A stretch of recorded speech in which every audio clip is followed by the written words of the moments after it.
السلام علیکم ناظرین آج کی اس ویڈیو میں ہم جانیں گے خلافت عباسیہ کی ایک مکمل سٹوری۔ تو ویڈیو شروع کرنے سے پہلے آپ لوگوں کو گزارش ہے کہ آپ ہمارے چینل کو سبسکرائب کر دیجئے۔ تو چلیے ویڈیو شروع کرتے ہیں۔ ناظرین، عبداللہ اصفہانی محمد بن علی عباس کا بیٹا تھا۔ اس کی پیدائش 104 ہجری 722 عیسوی حمیمہ میں ہوئی، جو مدینہ منورہ اور شام کے درمیان علاقہ بلقاء میں واقع ایک قصبہ تھا۔ ناظرین، عباسیوں میں علی بن عبداللہ عباسی وہ پہلے شخص تھے جو یہاں آ کر آباد ہوئے۔ صفا نے یہیں اپنی ابتدائی تعلیم حاصل کی۔ وہ پڑھا لکھا اور باذوق انسان تھا۔ علامہ سیوطی کے بقول اس نے اپنے بھائی ابراہیم سے احادیث پڑھی تھی اور اس کی زبانی اس کے چچا عیسیٰ بن علی نے روایات بیان کی۔ اس کی والدہ کا نام رائطۃ الحارثیہ تھا۔ عمر میں وہ اپنے بھائی منصور سے چھوٹی تھی، لیکن جب ایک عباسی دائی ابو المصعد خراسانی حضرت عمر بن عبدالعزیز کے زمانہ میں چند بااثر لوگوں کے ساتھ محمد بن علی عباس کو ملنے آیا تو وہ اپنے اس لڑکے کی یعنی عبداللہ صفا کو اٹھا کر لے آئے اور لوگوں سے کہا کہ یہ تمہارا سردار ہے، حالانکہ اس وقت بچے کی عمر صرف 15 دن تھی۔ یہی وجہ تھی کہ وہ عمر میں اپنے دیگر بھائیوں سے چھوٹا ہونے کے باوجود پہلا عباسی خلیفہ نامزد ہوا۔ ناظرین، تبرع علامہ سیوطی کے بقول رسول اللہ صلی اللہ علیہ وآلہ وسلم نے اپنے چچا عباس کو فرمایا تھا کہ خلافت ان لوگوں میں منتقل ہوگی اور ان کی اولاد کو ہمیشہ سے اس کی توقع تھی۔ تحریک عباسی کے اس وقت کے قائد اعلیٰ ابراہیم الامام نے مرنے سے قبل ابو العباس صفا اور ابو جعفر منصور کو وصیت کی تھی کہ وہ حمیمہ سے کوفہ منتقل ہو جائیں۔ اگر یہ دونوں بھائی بر وقت کوفہ نہ پہنچ جاتے تو عین ممکن تھا کہ ابو مسلمہ مسند خلافت کو اہل بیت نبوی یعنی فاطمیوں یا علویوں میں اولاد علی منتقل کر دیتا۔ ابو مسلم خراسانی کو جب ان کے کوفہ آنے کی اطلاع ملی تو وہ بھی فوراً کوفہ آ گیا اور ابو العباس عبداللہ کی بیعت کر لی۔ اس کے بعد جس قدر عباسی دائی وہاں موجود تھے، انہوں نے بھی اس کی بلا تعامل بیعت کر لی۔ ابو مسلمہ خلال نے بھی تاخیر سے ہی صحیح بالآخر صفا کی بیعت کر لی۔ ناظرین، 749 عیسوی 132 ہجری میں 30 اکتوبر 749 کو کوفہ کی جامع مسجد میں پہلے عباسی خلیفہ کی حیثیت سے الصفا نے اپنا پہلا خطبہ دیا، جو نہایت فصیح البلیغ تھا۔ اس خطبہ میں بعد حمد و ثنا اس نے اللہ تعالیٰ کا شکریہ ادا کیا جس نے اسلام کو پسندیدہ دین بنایا۔ اس کے ساتھ بزرگی، شرافت اور عظمت عطا کی اور بنو عباس کی امداد و اعانت فرما کر انہیں اسلام کا اہل اور قلعہ بنایا اور استحکام بخش کر مکروہات کو نکال پھینکنے کا حکم صادر فرمایا۔ ناظرین، بعد اس نے حاضرین کو مخاطب کرتے ہوئے اپنے آپ کو اہل بیت نبوی سے ثابت کیا، صحابہ کرام کی خلافت حکومت کی تعریف کرتے ہوئے بنو امیہ کی مذمت کی اور اس کا بڑا شکریہ ادا کیا کہ اللہ تعالیٰ نے ان کے مظالم کا بدلہ لیا اور بنو عباس کو ان کا حق دلایا۔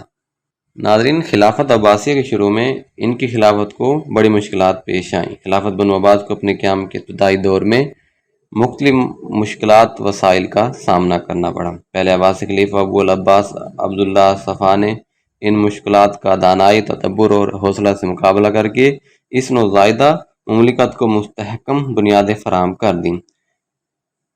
عربوں کی مخالفت کا خطرہ۔ ناظرین، آخری خلیفہ مروان ثانی کی موت کے بعد امی خلافت کا خاتمہ ہو گیا تو عربوں کی بااثر شخصیات کو، جن میں سابق سپہ سالار اور صوبائی حکمران شامل تھے، اپنی سلطنت کے کھو جانے کا شدید احساس ہوا۔ وہ تمام عرب قبائل جو قبل ازیں ایک دوسرے کے خلاف شمشیر بکف تھا، مثلاً یمنی، مزری اور ربیہ قبائل، وہ اب باہم ایک دوسرے کے ساتھ عملی تعاون کا ثبوت دینے لگے۔ ناظرین، منصور بن جمہور نے سندھ میں عباسی خلافت کو تسلیم کرنے سے انکار کر دیا۔ کرکسا، رقہ اور ہران کے عرب قبائل نے عباسیوں کی بیعت توڑ دی۔ آرمینیا کے عرب جرنیل اور حکمران اسحاق بن مسلم عقیلی کی حکمرانی کو وہاں کی عوام نے قبول کر لیا اور اسے اپنا سپہ سالار چن لیا۔ یہ ایسی صورتحال تھی جو عباسیوں کے لیے بڑے خطرات اور بہت سی دشواریاں پیدا کر سکتی تھی۔ ناظرین، مشہور بااثر عباسی دائی ابو سلمہ خلال کوفہ میں دعوت عباسی کا ناظم تھا۔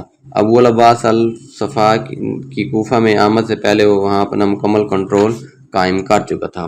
وہ شیعی خیالات کا حامل تھا اور درپردہ اولاد علی کو خلیفہ بنانے کا عزم رکھتا تھا۔ عوام الناس میں اس کا کافی اثر رسوخ تھا۔ صفا کی کوفہ میں آمد پر اس نے سرد مہرانہ مگر بڑا محتاط رویہ اپنائے رکھا۔ خفیہ طور پر اس نے امام محمد جعفر صادق کو کوفہ آنے اور منصب خلافت سنبھالنے کی درخواست کی تھی۔ ان کے انکار پر اس نے بعد نخواست ابو العباس عبداللہ الصفا کی بیعت کر لی اور اسے خوش آمدید کہنے پر مجبور ہو گیا۔ صفا اور اس کے ساتھی ابو سلمہ خلال کے طرز عمل کے شاکی تھے اور اس کی سیاسی ترجیحات اور نظریات سے بھی واقف تھے، لیکن اس کے اثر و رسوخ اور سابقہ قربانیوں کے پیش نظر صفا نے اسے وزارت کے منصب پر فائز تو کر دیا، لیکن وہ اسے بدستور عباسی خلافت کے لیے مستقل خطرہ جان کر اس کی قوت اور اثر و رسوخ کے سدباب کے لیے فکر مند رہا۔ ناظرین، تحریک عباسی کامیابی تک علوی الزام میں مبتلا رہے کہ دعوت عباسی کی کامیابی کی صورت میں خلافت و حکومت انہیں ملنے والی ہے، لیکن عباسی خلافت کے قیام نے انہیں مایوس کیا۔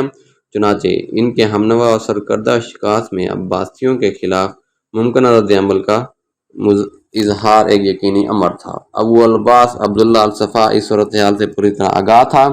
ابو سلمہ خلال جیسے لوگ ان کی پذیرائی کرنے کے لیے ہر وقت تیار تھے۔ علویوں سے معاذرہ عباسی خلافت کے استقلال اور استحکام کے لیے محیب نتائج پیدا کر سکتی تھی۔ پہلے خلیفہ کی حیثیت سے صفا کا اس مشکل صورتحال سے نپٹنا باقی تھا۔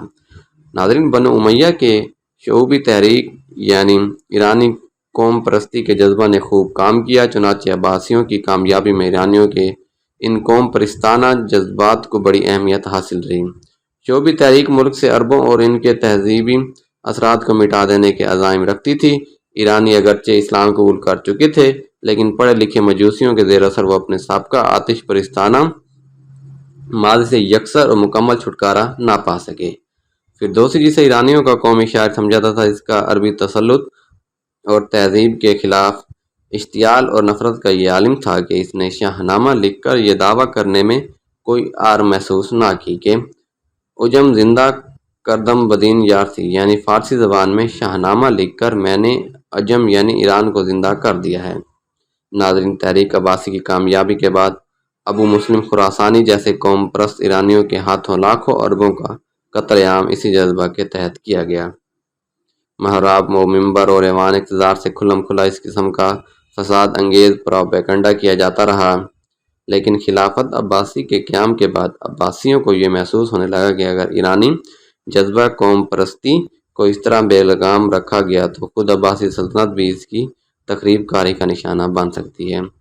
مجوسیوں اور محدد بے دین ایرانیوں کی اسلام اور عربوں کے خلاف ان سازشوں کا مقصد شروع دن سے اسلام کے ہاتھوں اپنی شکست کا انتقام لینا تھا۔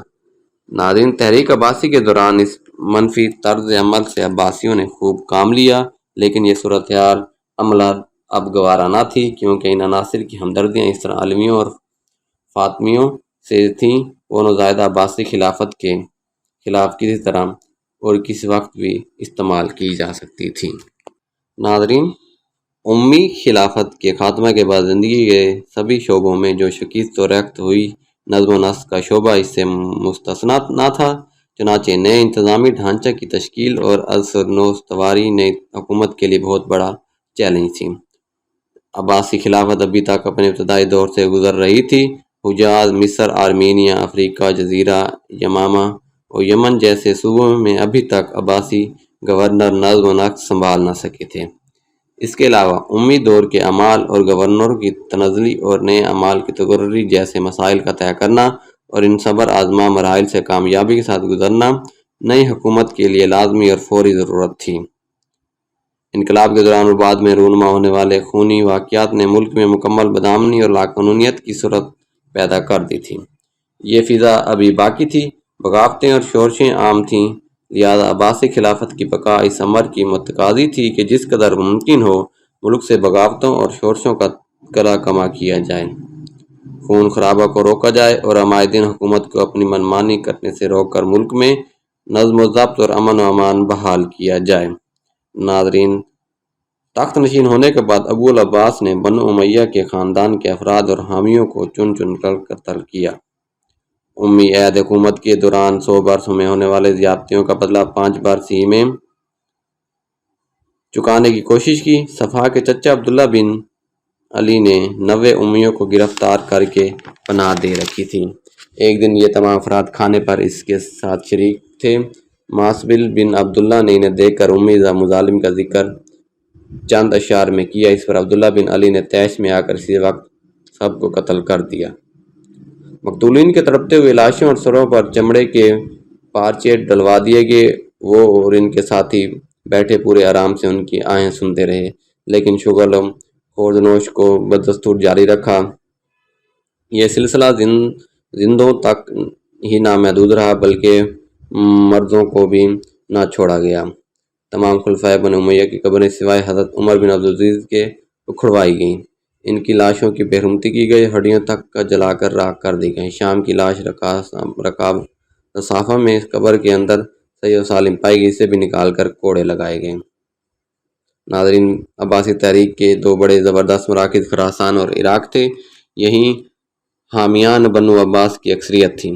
الصفا نے دمشق کو پایا تخت کی حیثیت سے موزوں نہ سمجھتے ہوئے سب سے پہلے 750 عیسوی میں کوفہ کو پایا تخت بنایا، لیکن کوفی اپنی مطلون مزاجی کی وجہ سے قابل اعتماد نہ تھے، لہذا صفا نے اپنا دارالخلافہ عراق منتقل کرنے کا فیصلہ کیا۔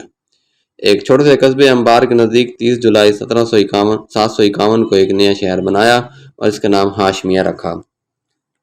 آہستہ آہستہ تمام حکومتی دفاتر وہاں منتقل کر دیے گئے۔ ناظرین، صفا نے ملک کے مختلف علاقوں میں اپنے قریبی رشتہ داروں کو بطور والی مقرر کیا۔ اپنے بھائی ابو جعفر منصور کو جزیرہ آذربائیجان اور آرمینیا کا حاکم بنا کر بھیجا۔ اپنے چچا داؤد کو مدینہ منورہ، مکہ معظمہ، یمن اور یمامہ سپرد کیے۔ سلمان بن علی کو بصرہ، بحرین، عمان اور احواز وغیرہ کی حاکمیت دی اور ابو مسلم کو خراسان کا امیر مقرر کیا۔ مصر کی حکومت ابو اون عبد الملک بن یزید کے سپرد کی۔ یہ تبدیلیاں انتظامی نقطہ نظر سے بے حد ضروری تھیں۔ ناظرین، محبان اہل بیت نے اس امید پر عباسی تحریک کا ساتھ دیا تھا کہ بالآخر خلافت خانواد اہل بیت کے سپرد کر دی جائے گی، لیکن خلافت بنو عباس کے قیام کے بعد جب حقیقت واضح ہوئی تو محبان اہل بیت بنی عباس کے خلاف ہو گئے۔ چنانچہ ایک محب اہل بیت شریک نے بخارا میں علم بغاوت بلند کیا۔ ناظرین، اہل موصل نے عباسیوں کو قبول کرنے سے انکار کیا اور عباسی حاکم محمد بن موصول کو اپنے ہاں سے نکال دیا۔ اس پر صفا نے اپنے بھائی یحییٰ بن علی کو بھیجا۔ یحییٰ نے اہل موصل کے سرکردہ آدمیوں کو دھوکہ سے بلا کر قتل کر دیا۔ اہل موصل نے صدائے احتجاج بلند کی۔ حالات بگڑتے دیکھ کر یحییٰ نے منع کرا دی کہ جو شخص جامع مسجد میں داخل ہو جائے گا اسے امان دی جائے گی۔ چنانچہ لوگوں کی ایک کثیر تعداد نے مسجد جامع کا رخ کیا، لیکن جو اندر داخل ہوتا قتل کر دیا جاتا۔ اس طرح سے کوئی 11,000 آدمی قتل کر دیے گئے۔ اہل موصل نے اطاعت قبول کی اور اس طرح شہر پر عباسیوں کا قبضہ ہو گیا۔ ناظرین، شام امی خلافت کا مرکز تھا۔ یہاں سب سے پہلے مروان کے سالار حبیب بن مرہ نے حوران اور بلقا میں سفید امی علم لہرا کر بغاوت کر دی۔ بنو قیس اس کے ارد گرد جمع ہو گئے اور بغاوت نے خطرناک صورتحال پیدا کر دی۔ عبداللہ بن علی عباسی کو حبیب کے مقابلے پر روانہ کیا گیا۔ اسی اثنا میں ابو داؤد ایک دوسرے امی سالار نے عباسیوں کے ہاتھوں مسلمہ بن عبد الملک کی اولاد کی توہین برداشت نہ کرتے ہوئے کنسرین اور حمص میں بغاوت کر دی۔ ناظرین، بعد ازاں عبداللہ دمشق کی جانب بڑھا۔ اہل دمشق نے بغیر جنگ کیے شہر عباسیوں کے قبضہ میں دے دیا۔ ناظرین، اہل عراق نے ابھی تک عباسی تحریک کے داعیوں کے مقابلے میں شکست تسلیم نہ کی تھی۔ مشہور امی سالار یزید ابن حبیرہ واسطہ میں مقیم تھا۔ یہاں تقریباً 60,000 امی سپاہ پر مشتمل فوج ابھی تک میدان عمل میں موجود تھی۔ خلیفہ ابو العباس نے اس کے مقابلے میں اپنے بھائی ابو جعفر منصور کو مامور کیا، لیکن منصور ابن حبیرہ کو شکست نہ دے سکا۔ لیکن جب مروان کے قتل کی خبر عراقیوں تک پہنچی تو انہوں نے ہمت ہار دی اور امی سالار یزید بن حبیرہ نے منصور سے امان کا وعدہ لے کر صلح کر لی، مگر ابو مسلم خراسانی کے اکسانے پر صفا نے بد عہدی کی اور ابن حبیرہ کو قتل کروا دیا۔ ناظرین، کنسرین اور حمص کی بغاوتوں سے فائدہ اٹھاتے ہوئے اہل جزیرہ نے بھی بغاوت کر دی۔ انہوں نے اسحاق بن مسلم عقیلی کو اپنا قائد بنا کر حران کا محاصرہ کر لیا۔ عباسی لشکر موسیٰ بن کعب ان کے مقابلہ سے عاجز آ گیا تو صفا نے اپنے بھائی ابو جعفر کو اپنا قائد بنا کر حران کا محاصرہ کر لیا۔ ناظرین، نہایت حکمت اور عملی سے کام لیتے ہوئے خارجیوں کے سردار بریکہ کو اپنے ساتھ ملا لیا اور ابو جعفر منصور کو دعوت مبارزت دی۔ دارا کے مقام پر دونوں افواج کا مقابلہ ہوا، لیکن جنگ کے دوران خارجی سردار کے بریکہ مارا کیس پر اسحاق نے اپنے بھائی بکار کو الرحا میں اپنا قائم مقام بنا کر خود سمیات کا رخ کر لیا۔ اگرچہ 60,000 سپاہ موجود تھی، لیکن اس نے صلح ہی میں عافیت جانی ابو جعفر منصور نے اس کی درخواست قبول کرتے ہوئے اسے امان دی۔ نتیجتاً اہل جزیرہ نے بھی مکمل اطاعت قبول کر لی۔ ناظرین، بنو امیہ کے عہد حکومت کے آخری دنوں میں سندھ پر منصور بن جمبور نے قبضہ کر لیا تھا۔ صفا نے سندھ کی تسخیر کے خیال سے عبد الرحمن بن مسلم عبدی کو سرحد کا حاکم مقرر کیا۔ منصور نے عبد الرحمن کو شکست دی اور قتل کر دیا۔ ابو مسلم نے اب موسیٰ بن کعب کو سندھ کی مہم سر کرنے کے لیے روانہ کیا۔ منصور موسیٰ کے ہاتھوں شکست کھا کر میدان جنگ سے بھاگ نکلا اور بے آب و گیارہ ریگستان میں بھوکا پیاسا مر گیا۔ موسیٰ نے سندھ پر قابض ہونے کے بعد ویران شدہ علاقوں کی بحالی کی طرف پوری توجہ دی۔ چین اور ترکستان کے حکمران نوخیز عباسی حکومت کے بڑھتے ہوئے اقتدار کو اپنے لیے خطرہ محسوس کرنے لگے، لیکن چاچ فرغانہ اور ختن کے حکمران خود اپنے اتنے طاقتور نہ تھے، لہذا چین کے ساتھ گٹھ جوڑ کر کے اس علاقہ میں شورشیں برپا کرنے کی سازشیں کرنے لگے۔ ریاست چاچ کے ترکستانی حکمران کی تعلقات اپنے پڑوسی ریاست فرغانہ سے اچھے نہ تھے۔ اس صورتحال سے فائدہ اٹھاتے ہوئے فرغانہ کے حکمران نے چین کی شہ پر چاچ پر حملہ کر دیا۔ ناظرین، خاقان چین ترکستان پر للچائی ہوئی نظریں گاڑے ہوئے بیٹھا تھا، چنانچہ 751 میں اس نے ترکستانی علاقہ میں اپنی افواج داخل کر دیں۔ عباسی افواج پہلے سے وہاں موجود تھی۔ دونوں افواج کے درمیان 751 میں ایک خونریز جنگ ہوئی جسے جنگ تالاس کہتے ہیں۔ اسی جنگ میں چین کو شکست ہوئی۔ مسلمان مورخین نے اس جنگ کا جوش و خروش کے ساتھ ذکر نہیں کیا، لیکن تاریخی لحاظ سے یہ جنگ بڑی اہمیت کی حامل تھی۔ اس جنگ نے یہ فیصلہ کر دیا کہ آئندہ ہمیشہ کے لیے ترکستان کی قسمت اسلام اور اہل اسلام سے وابستہ ہے، نہ کہ چین سے۔ اس جنگ کے نتیجے کے طور پر چین ہمیشہ کے لیے ترکستان سے دستبردار ہو گیا۔ ناظرین، رومیوں نے مسلمانوں کے باہمی خلفشار سے فائدہ اٹھاتے ہوئے ایشیائے کوچک کے سرحدی شہر کمخ اور مطلیہ پر حملہ کر کے ان شہروں کی اینٹ سے اینٹ بجا دی اور مسلمان آبادی کو بے دریغ قتل و غارت کا نشانہ بنایا۔ بچے کھچے مسلمان وہاں سے ہجرت کر کے جزیرہ کی طرف چلے گئے۔ یعقوبی کا بیان ہے کہ ملتیہ پر رومی قبضہ نہیں ہوا تھا، بلکہ فریقین کے درمیان صلح ہو گئی تھی۔ صفا چونکہ بے شمار اندرونی و بیرونی مسائل سے دوچار تھا، اس لیے مصلحت خاموش رہا اور دفع الوقتی کے لیے رومیوں سے مصالحت کی پالیسی اپنائے رکھی، لیکن احتیاطی تدابیر کے طور پر عبداللہ بن علی کی کمان میں عباسی افواج کو ان سرحدی علاقوں میں پوسٹ کر دیا تاکہ رومیوں کے آئندہ کے حملوں کا سدباب کیا جا سکے۔ ناظرین، 754 عیسوی میں ابو مسلم خراسانی نے صفا سے حج کی اجازت مانگی اور یہ اجازت دے دی گئی، لیکن صفا کا دل چونک کے ابو مسلم کی جانب سے مطمئن نہ تھا، اس لیے اس نے ابو جعفر منصور کو امیر الحج مقرر کر کے اس کے ساتھ مکہ مکرمہ روانہ کر دیا اور اس فیصلے سے ابو مسلم کو مطلع کر دیا حج ابو جعفر منصور کی عمارت میں ہوگا۔ ناظرین، ابو مسلم بڑے کرد و فر اور شان و شوکت کے ساتھ دربار خلافت میں 1000 سپاہیوں کے ساتھ حاضر ہوا۔ بارزیں دونوں حج کے لیے روانہ ہو گئے۔ راستہ میں ابو مسلم نے اس قدر فیاضی اور شان و شوکت کا مظاہرہ کیا کہ منصور کے دل میں حسد اور نفرت کے جذبات ابھرے اور وہ اسے اپنا سیاسی حریف گردانتے ہوئے اس کا جانی دشمن بن گیا۔ منصور کے دل میں ابو مسلم کے لیے پہلے خدشات موجود تھے، لیکن چونکہ الصفا اس کے سابقہ احسانات کو سامنے رکھ کر کوئی قدم اٹھانے کے لیے رضامند نہ تھا، اس لیے وہ مجبوراً خاموش ہو جاتا۔ حج سے واپسی کے موقع پر بھی جب اسے خلیفہ کی وفات کی خبر ملی تو اس نے قاصدوں کو بلا وجہ 2 دن اپنے یہاں ٹھہرانے کے بعد کسی قسم کا اظہار کیے بغیر منصور کی طرف روانہ کر دیا۔ منصور نے ابو مسلم کے اس رویے کو اگرچہ اہانت آمیز سمجھا، لیکن کوئی رد عمل ظاہر کیے بغیر اس نے دارالخلافہ پہنچ کر اپنی خلافت کا اعلان کر دیا۔ ناظرین، 754 کو ابو العباس مقتدی علالت کے بعد بمقام انبار وفات پا گئی۔ اسے عباسیوں کے پایہ تخت حاشیوں میں دفن کیا گیا۔ وفات کے وقت اس کا عہد حکومت 4 سال 8 ماہ اور عمر 23 برس کے قریب تھی۔ اس نے اپنی زندگی ہی میں اپنے بھائی ابو جعفر منصور کو اپنا جانشین نامزد کر دیا تھا۔ ناظرین، الصفا بڑا ذہین اور حاضر دماغ انسان تھا۔ علامہ سیوطی نے اس کی حاضری جوابی کا ایک واقعہ نقل کرتے ہوئے لکھا ہے کہ ایک مرتبہ عبداللہ بن حسن خلیفہ سے ملنے آئے۔ اس وقت مجلس میں بنو ہاشم و دیگر معززین قوم موجود تھے۔ الصفا کے ہاتھ میں قرآن شریف تھا۔ عبداللہ بن حسن نے کہا، اے امیر المومنین، خداوند تعالیٰ نے قرآن پاک میں ہمارا جو حق مقرر کیا ہے وہ ہم کو عطا کر دیجیے۔ الصفا نے جواب دیا کہ آپ کے جد امجد حضرت علی اس امت میں مجھ سے لاکھ درجے بہتر و برتر تھے۔ انہوں نے آپ کے دادا حسن و حسین کو جو آپ سے 1000 درجے بہتر تھے بہت اکلی رقم گزارنے کے لیے دے دی، اس لیے مجھ پر واجب ہے کہ میں بھی آپ کو اتنا ہی دوں جتنا حضرت علی نے اپنے صاحبزادوں کو عنایت فرمائی تھی۔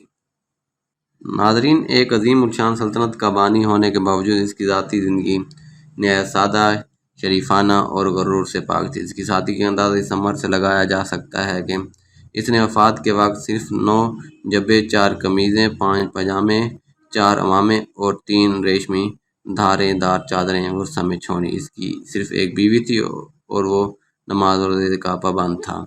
اگرچہ صفا قائد حکومت جنگ و جدل اور امن و امان کے قیام کی جدوجہد میں گزر گیا، تاہم جب بھی اسے فرصت میسر آئی وہ اکابر علماء اور شعراء کی محفلیں منعقد کرتا، شعر و ادب اور موسیقی سے بہت دلچسپی رکھتا تھا، مگر عیش و عشرت سے دلی نفرت تھی اور لوگوں کو اکثر انعام و اکرام سے نوازتا اور کہا کرتا تھا کہ جو لوگ سردار مجھے نقد دیتے ہیں ان کا انعام ادھار پر انہیں نہیں ٹالا جا سکتا۔ ناظرین، پہلے عباسی خلیفہ عبداللہ صفا نے جن صورتحال میں زمام کار سنبھالی وہ ان کے لیے کچھ زیادہ تسلی بخش نہ تھی۔ اندرونی اور بیرونی مسائل کے علاوہ مخالف اور ماندانہ قوتیں و زائدہ عباسی مملکت کے لیے مستقل خطرہ تھی۔ ایسے میں صفا نے جس حوصلہ و تدبر سے حالات کا مقابلہ کیا اور صفیہ خلافت کو بخیر و خوبی کنارے پر لگائے، اس کی ہمت، تدبیر اور آئینی عزم و ارادہ کی منہ بولتی تصویر تھی۔ اس کے کارۂ نمایاں کا جائزہ بہت شاندار ہے۔ ناظرین، اندرونی سازشوں اور بغاوتوں کا قلعہ کما کرنے کے ساتھ ساتھ صفا نے فتوحات کا عمل شروع کر کے نوزائیدہ عباسی سلطنت کو سمیٹنے اور شکست و رفت کے عمل سے محفوظ کر لیا۔ چین، ترکستان، روم کی حکومتوں نے سرحدی علاقوں پر شورش کی تو اس نے چینیوں اور ترکستانیوں کے خلاف طاقت استعمال کر کے ترکستانی حکمرانوں کو اپنا مطیع و فرمانبردار بنا لیا اور چین کو پسپائی پر مجبور کر دیا۔ رومیوں کے ہاتھوں وقتی طور پر اس نے شکست کھائی، لیکن ان کے ساتھ مصالحانہ روش اختیار کر کے سرحدات اسلام کا تحفظ کرنے کی پوری کوششیں کی۔ یہ فتوحات نہ صرف اس کی کامیاب خارجہ پالیسی کی دلیل ہیں بلکہ دانش اور بینش کے علاوہ اس کی ہمت اور جارحانہ روش کی گماز بھی ہیں۔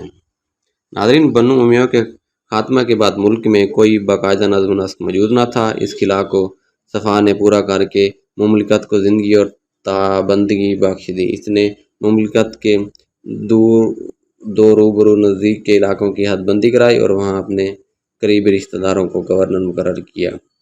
ابو جعفر منصور کو جزیرہ آذربائیجان، آرمینیا اپنے چچا داؤد کو مدینہ منورہ، مکہ معظمہ، یمن اور یمامہ دوسرے چچا عبداللہ کو شام، ایک بھتیجے کو کوفہ، سلیمان بن علی کو بصرہ، بحرین، عمان اور حضار اور ابو مسلم کو خراسان کا ولی مقرر کیا۔ مصر کی حکومت ابو عون عبد الملک بن یزید کے سپرد کر دی۔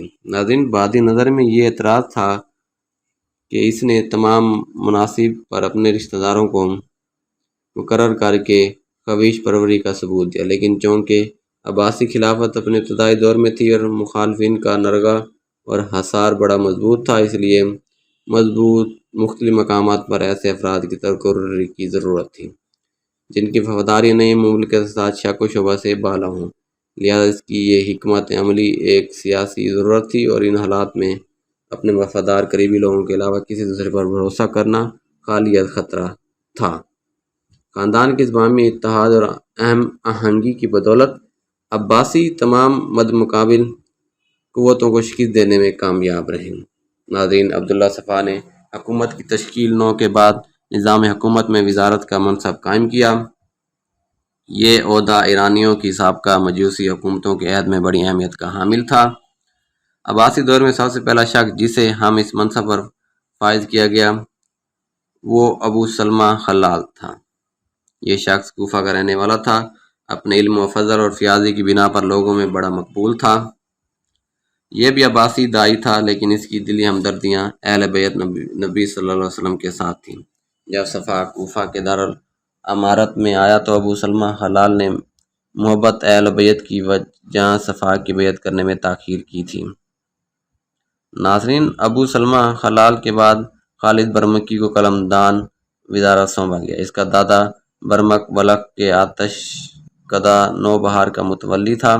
اس کی اولاد نے اسلام قبول کر لیا۔ خالد اسی برمکی کی اولاد تھا۔ اسلام لانے کے بعد یہ خاندان اپنی علم، فضیلت اور فیاضیوں کی بنا پر لوگوں میں خاصا مقبول رہا۔ برمک خاندان نے بھی عباسیوں کی کامیابی میں بڑا اہم کردار ادا کیا تھا۔ اس کی وجہ سے خالد کو یہ نیا منصب تفویض کیا گیا۔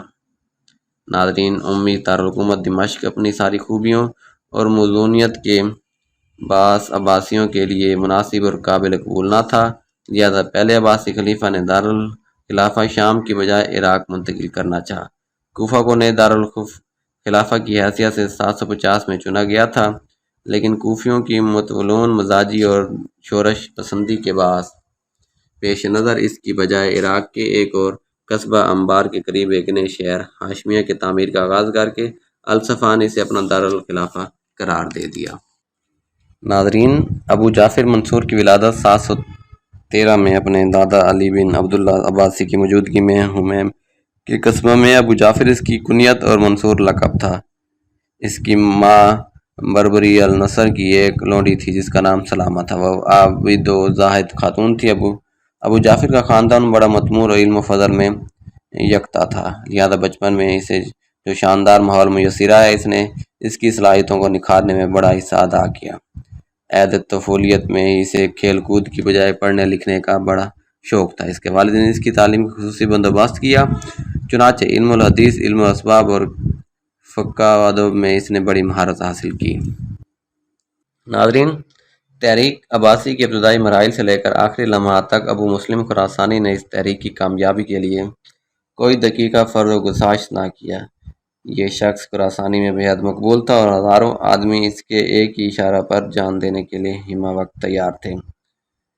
قصر و اقتدار پر فائز ہونے کے بعد عباسی خلفاء نے محسوس کیا کہ ابو مسلم کا عروج اور اثر و رسوخ ان کے لیے خطرہ کا باعث ہے۔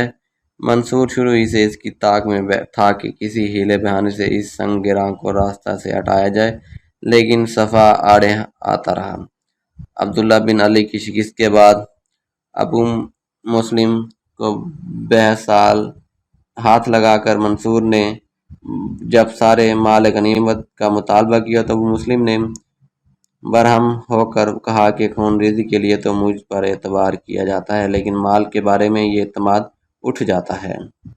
ناظرین، ملاقات کے دوران منصور نے گفتگو کا رخ اس کی سابقہ کوتاہیوں کی جانب موڑ دیا۔ ابو مسلم ہر بات کے جواب میں دست بوسی کرتے ہوئے انکار کرتا جاتا رہا اور اپنی صفائی پیش کرتا۔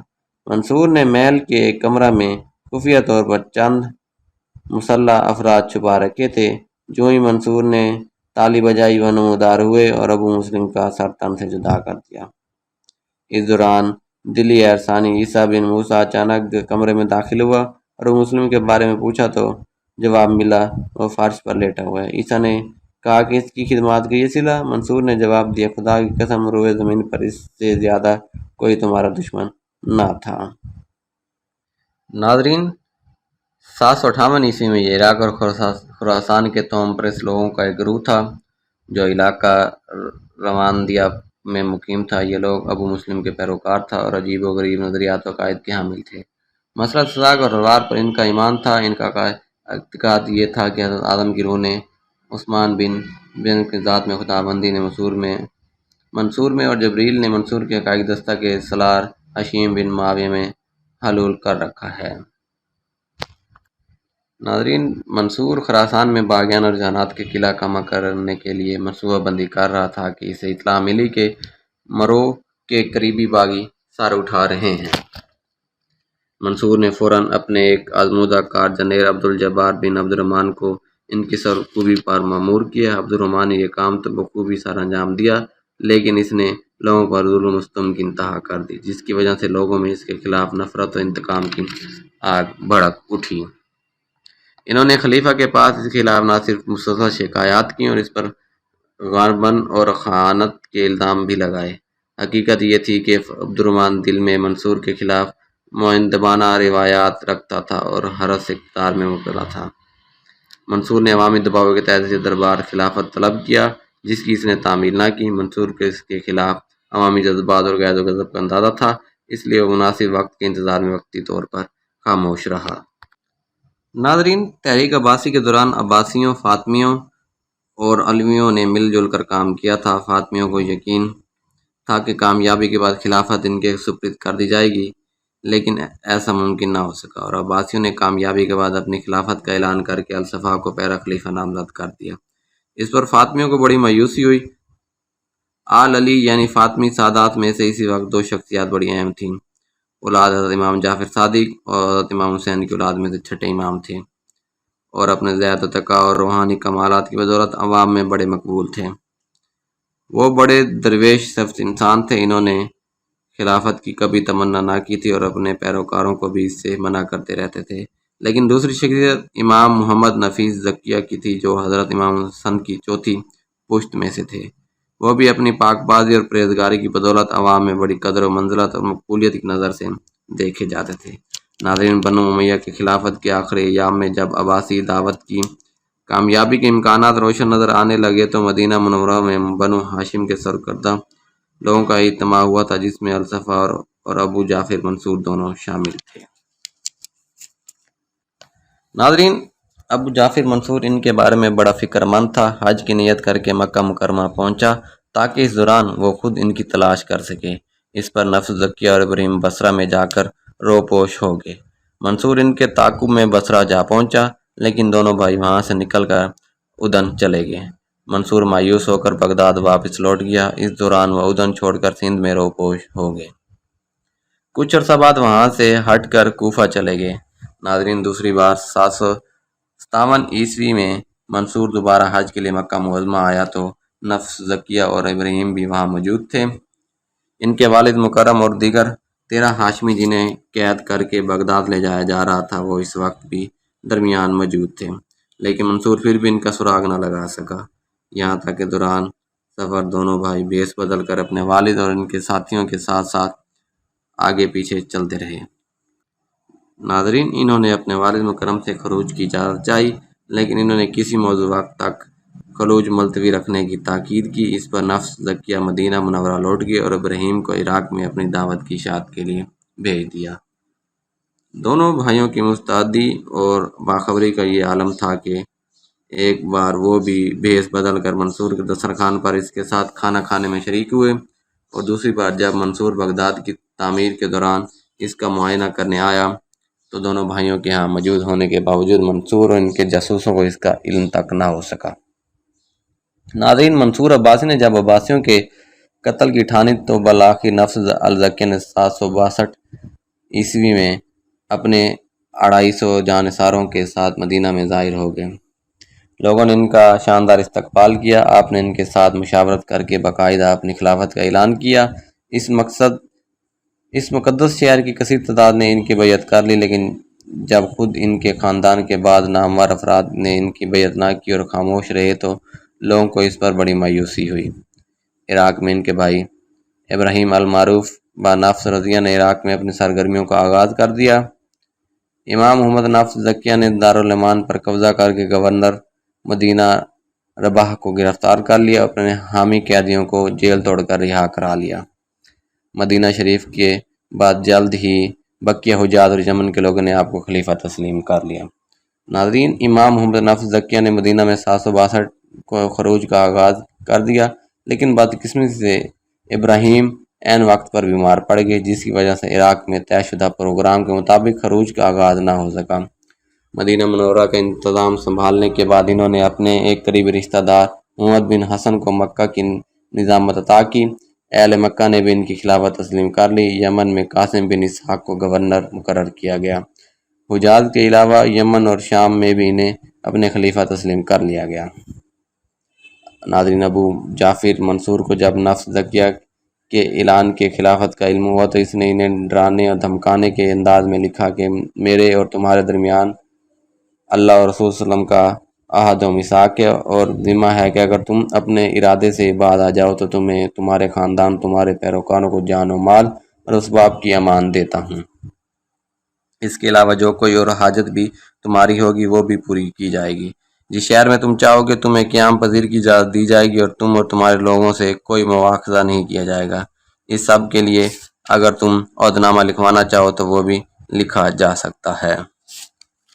اس خط کے جواب میں ابو جعفر منصور نے نفس زکیہ کے لیے نہایت سخت اور نازیبہ الفاظ استعمال کرتے ہوئے آپ کے استحقاق خلافت کو رد کرنے کی بھرپور کوشش کی۔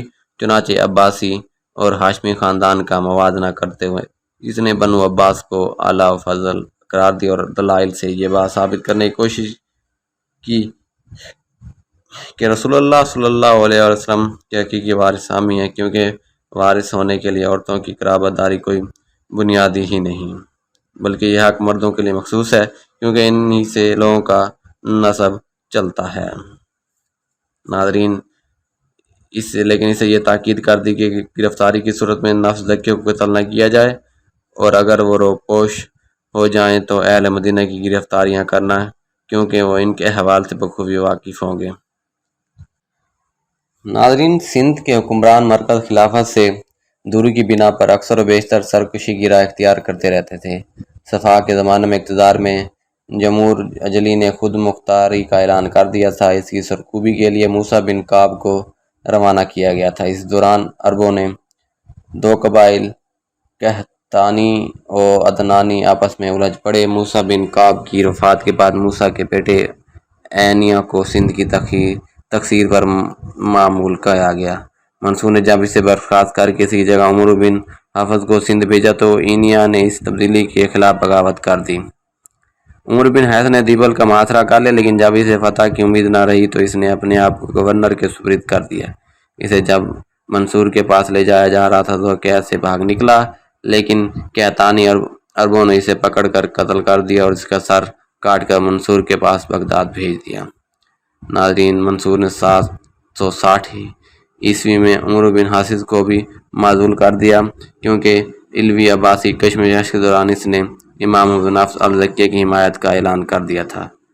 گورنر ہشام بن عمر تغلبی بڑا مدبر اور دانشمند شخص تھا۔ اس نے پیش قدمی کر کے ملتان شہر پر عباسی قبضہ بحال کر دیا۔ اس کے بعد ارد گرد کے تمام ہندو راجاؤں کو مطیع و فرمانبردار بنایا، مفتوحہ علاقوں کے نظم و نسق کی اصلاح کی اور امن و امان قائم کیا۔ اس کی اصلاحات کی بدولت سندھ میں خوشحالی، امن و سکون اور معاشی ترقی کی راہیں کھل گئیں۔ ناظرین، طبرستان عباسی خلافت کا سرحدی علاقہ تھا۔ یہاں کے باشندے ترکی النسل تھے اور اپنے اپنے قبائلی سرداروں کی ماتحتی میں زندگی گزارتے تھے۔ ان کا پیشہ لوٹ مار اور شورشیں برپا کرنا تھا۔ منصور کے عہد میں بھی جب انہوں نے بغاوت کا اعلان کیا تو اس نے 758 عیسوی میں مہدی کو طبرستان کے معاملات کا انچارج بنا دیا۔ مہدی نے ابو الخصیب کی طبرستان پر لشکر کشی کا حکم دیا اور عمر بن علا نامی شخص کو جو ان علاقوں کے راہ و رسم سے واقف تھا ساتھ کر دیا۔ ناظرین، رومیوں کے ساتھ مہاجرائی کا سلسلہ ظہور الاسلام کے ساتھ ہی شروع ہو چکا تھا۔ بنو امیہ کے زمانے میں مسلمانوں نے رومیوں کے بہت سارے علاقوں پر قبضہ کر لیا تھا۔ صفا کے عہد میں رومیوں نے اسلامی سرحدی علاقوں پر جلگار کر کے تباہی مچا دی۔ منصور کے زمانہ میں انہوں نے سرحدی شہر ملتیا اور کمک پر قبضہ کر لیا تو اس نے سابقہ دور کی پسپائی اور صلح کی پالیسی ترک کر کے رومیوں کے خلاف جارحانہ حکمت عملی کا آغاز کیا اور اپنے چچا صالح بن علی اور اپنے بھائی عباس کو رومیوں کے مقابلہ کے لیے روانہ کیا۔ ان دونوں سپہ سالاروں کو مشترکہ کاوشوں کی بدولت رومیوں کو شکست کا منہ دیکھنا پڑا۔ اسلامی افواج نے رومیوں سے اپنے مفتوحہ علاقے واپس چھین لیے، مسمار شدہ مکانات، فصیل اور قلعہ جات کی مرمت کروائی اور وہاں کی چھاونیوں میں اپنے فوجیوں کو قیام کا حکم دیا۔ ناظرین، ایک روایت کے مطابق صالح کی دو بہنوں ام عیسیٰ اور لبانہ نے منت مان رکھی تھی کہ عباسیوں کو اگر بنو امیہ کی خلافت نصیب ہوئی تو وہ کفار کے خلاف جہاد میں حصہ لیں گی۔ چنانچہ انہوں نے اپنی منت کو پورا کرنے کے لیے اس موقع پر رومیوں کے خلاف جہاد میں شرکت کی۔ 140 ہجری میں رومیوں نے دوبارہ حملہ کیا، لیکن مسلمانوں کو تیار پا کر واپس لوٹ جانے میں عافیت محسوس کی۔ عباسیوں کے ہاتھوں امیوں کے قتل عام سے بچ کر نکل جانے والا جلیل القدر انسان عبد الرحمن الداخل افریقہ سے ہوتا ہوا اندلس پہنچنے میں کامیاب ہو گیا۔ وہاں اس نے تدبر و حکمت اور اپنے زور و بازو سے قرطبہ پر قبضہ کرنے کے بعد ایک نئی خود مختار حکومت کی بنیاد رکھی، جو تقریباً 300 برس تک بلا شرکت غیر قائم رہی۔ منصور نے اندلس پر حملہ کر کے اسے اپنی سلطنت میں شامل کرنا چاہا، لیکن عبد الرحمن کے ہاتھوں عبرتناک شکست کھا کر بچے کچھ عباسی سپاہی واپس لوٹ آئے۔ منصور نے عبد الرحمن کی بہادری اور عزم و حوصلہ کو سراہتے ہوئے اسے صقر قریش شہباز کا لقب دیا۔ عباسیوں نے اس کے بعد کبھی اندلس کا رخ نہ کیا۔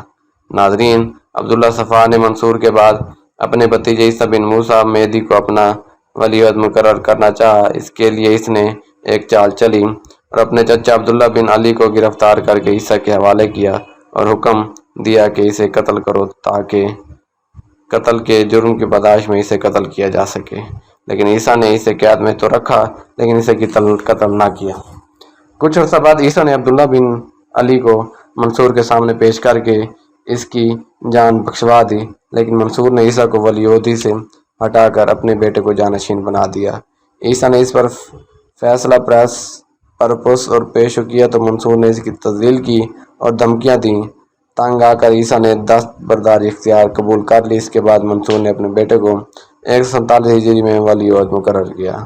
اپنے جانشین مہدی کے نام وصیت کرنے کے بعد 775 ہجری کو حج کے لیے روانہ ہوا۔ دوران سفر میں بیمار پڑ گیا اور 6 ذی الحج کو بئر میمون کے مقام پر 63 سال اور کچھ ماہ کی عمر میں وفات پائی۔ وفات کے وقت سوائے اس کے خاص خادموں اور وزیر ربی کے اور کوئی موجود نہ تھا۔ اس کا عہد حکومت تقریباً 22 سال پر محیط رہا۔ ناظرین، منصور ایک خوب روح، دراز قد، گندم گوں اور دبلے پتلے جسم کا مالک انسان تھا۔ اس کے رخساروں پر گوشت کم تھا اور داڑھی گھنی تھی جسے سیاہ رنگ سے قضاوت تھا۔